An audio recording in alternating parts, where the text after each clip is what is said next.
اعوذ باللہ من الشیطان الرجیم بسم اللہ الرحمن الرحیم اللہم صل علی محمد وعلی آلہ وصحابہ اجمعین۔ میرے انتہائی واجب الاحترام دوست و احباب، جیسا کہ میں نے پہلے بھی اپنی ایک ویڈیو میں ذکر کیا تھا کہ اس عظیم ملک یعنی سعودی عرب کے ہر ایک شہر اور اس شہر کے ہر ایک محلہ میں، ہاں اس کی آبادی تھوڑی ہو یا زیادہ، آپ کو ایک مسجد ضرور ملے گی جہاں پہ اس محلہ کے لوگ انتہائی سکون اور خشوع و خضوع کے ساتھ نماز ادا کرتے ہیں۔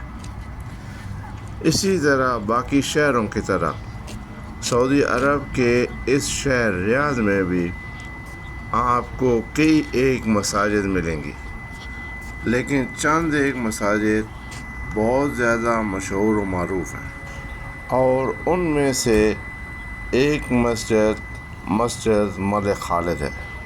ابھی جناب نماز کا ٹائم ہونے والا ہے، چلتے ہیں مسجد کے اندر اور سنتے ہیں جہاں پہ دی جانے والی اذان۔ الحمدللہ، ماشاء اللہ تبارک اللہ جی، ہم مسجد کے اندر داخل ہو چکے ہیں اور آپ دیکھیں کتنا خوبصورت اور کتنا نفیس محراب بنایا گیا ہے مسجد کا، اور سب سے بڑی بات یہ ہے کہ اس پہ سب لکڑ کا کام کیا گیا ہے۔ ابھی جناب اذان میں چند منٹ باقی رہ چکے ہیں اور چند منٹوں کے بعد سنتے ہیں جناب یہاں مسجد ملک خالد میں دی جانے والی اذان۔ ماشاء اللہ تبارک اللہ جی، دیکھیں یہاں پہ مؤذن صاحب تشریف لا چکے ہیں، آئیے سنتے ہیں اذان۔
السلام علیکم ورحمۃ اللہ وبرکاتہ۔